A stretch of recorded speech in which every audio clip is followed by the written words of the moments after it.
चलो भाई 3 क्वेश्चन हो गया है, चौथे क्वेश्चन की तरफ बढ़ते हैं। ठीक है, ये चौथी बार बोल रहा हूँ मैं। देखो mid point of the line segment, एक पॉइंट का नाम क्या है ए पॉइंट, दूसरे का नाम क्या है ये रहा ए पॉइंट, ये रहा ए का नाम है 3,4, बी का नाम है K, 6 और इन दोनों का मिड पॉइंट मतलब बिल्कुल बीच में जो पॉइंट है उसका नाम है P और उसका कोऑर्डिनेट है x और y। क्या है भाई x और y। ठीक है, और इसने एक चीज और गिवन है भाई x + y - 10 is equal to 0। और पहली बात ये अगर आपको बेसिक वाले पेपर में देखने को मिलता है ना तो कम से कम 3 मार्क्स या 4 मार्क्स में देखने को मिलेगा। ठीक है भाई, और स्टैंडर्ड वाले में कम से कम 2 नंबर में, ज़्यादा से ज़्यादा 3 नंबर में। ठीक है, फॉर्मूले स्टेप्स आंसर सबको ध्यान से सुनना है।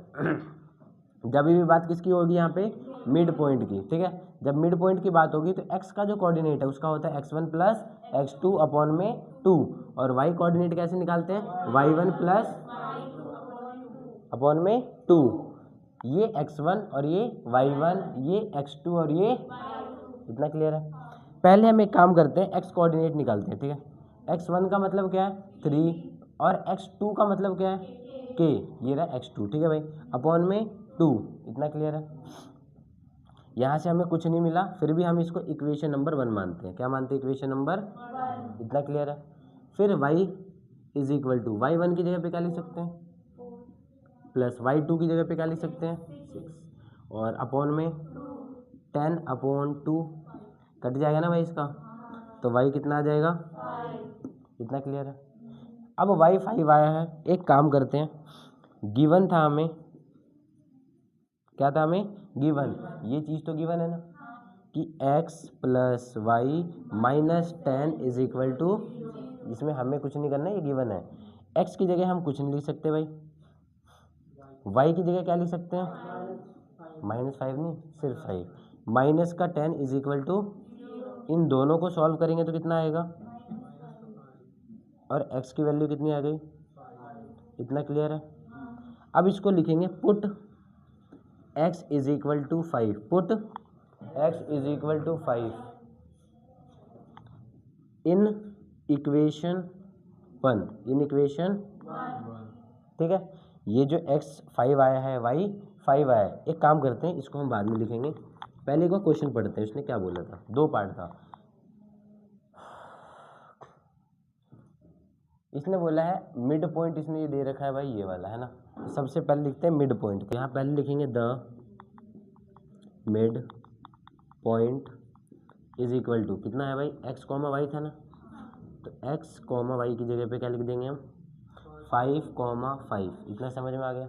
ये मेरा आंसर नंबर ए है, मिड पॉइंट निकल गया।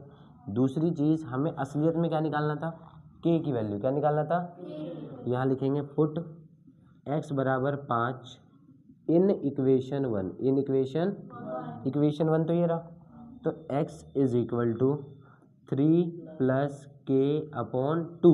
x की जगह पे क्या लिख सकता हूँ, इसकी जगह पे क्या लिख दूंगा भाई 5, ये डिवाइड हो जाएगा तो ये 10 हो जाएगा, is equal to 3 + k, 3 + k की वैल्यू कितनी आ जाएगी, आगे समझ।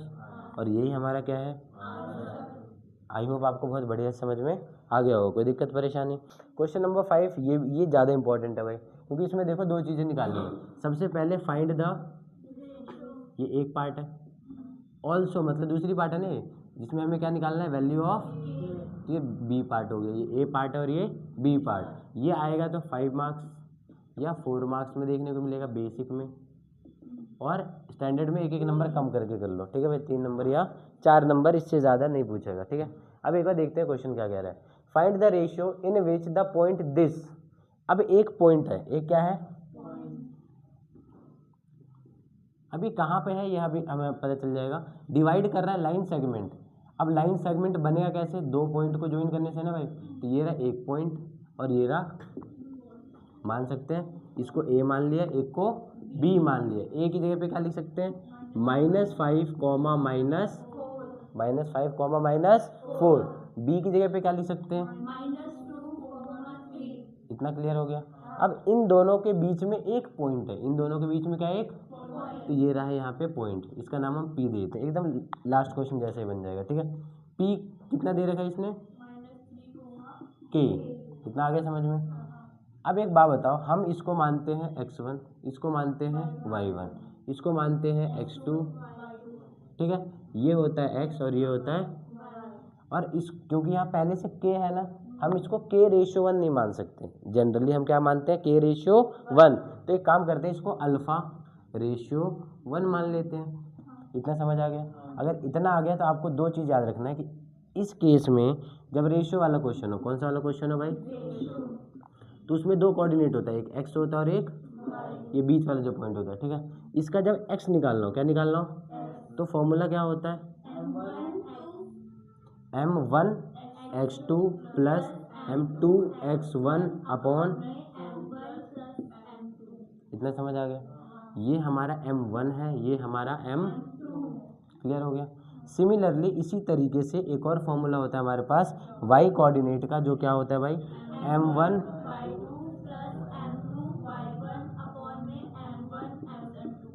m1 प्लस, अब बस कुछ नहीं करना, आपको बस वैल्यू उठाना है, पुट करना है, प्लस माइनस करना है और सॉल्व हो जाएगा, ठीक है। देखो x की जगह इसने क्या लिख रखा है, हम भी लिख देंगे -3, इतना आ गया।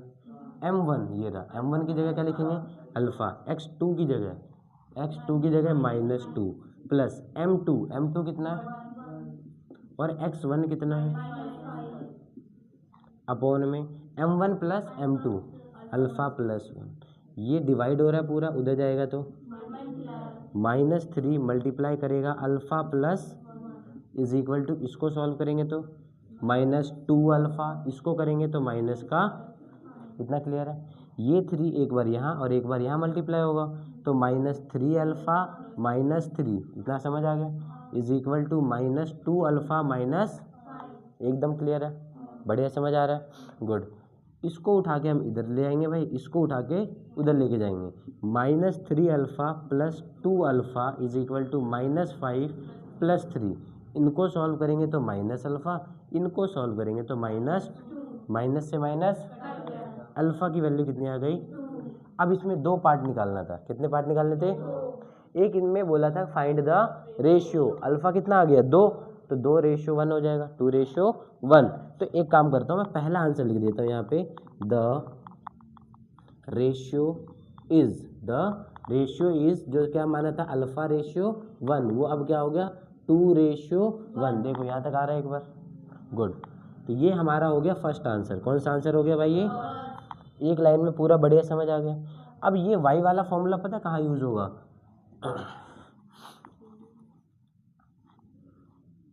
ये थोड़ा जगह चाहिए इसके लिए। देखो y की जगह पे क्या लिख रखा है, हम भी लिख देंगे m1 की जगह पे और y2 की जगह पे प्लस m2 की जगह पे और y1 की जगह पे माइनस, आ गया m1 मतलब हाँ अल्फा प्लस क्या लिखने वाले थे 1। अब जहाँ जहाँ पे हमने अल्फा लिखा है, जहाँ जहाँ पे क्या लिखा है वहाँ पे क्या रख देंगे, क्योंकि अब जो हमने लेट किया था उसका आंसर तो आ गया ना भाई। तो अल्फा को मिटा के मैं क्या लिख दूंगा यहाँ पे 2 और यहाँ पर भी क्या लिख दूंगा, इतना क्लियर हुआ। अब देखो के तो इधर ही रहेगा, इज इक्वल टू ये कितना होगा, इसको सॉल्व करेंगे अपॉन में, आगे समझ, इसको सॉल्व करेंगे तो अपॉन में, इतना आगे समझ। ये मेरा है आंसर नंबर बी मतलब इसका दूसरे पार्ट का आंसर है। डाउट है, ये ज़्यादा थोड़ा और अच्छा लिखना है तो ये लिख दो द वैल्यू ऑफ, पॉइंट में नहीं भी लिखोगे तो चल जाएगा, 2/3 ओके। पॉइंट में निकालना आता है ना, 3 को 2 से डिवाइड करेंगे तो कितना आएगा 0.666 आएगा, 12 आ जाएगा उस पर, ठीक है। इतना बढ़िया समझ आ गया। क्वेश्चन 4 और 5 हो गया। नेक्स्ट आते हैं अब क्वेश्चन नंबर 6 और 7 की तरफ।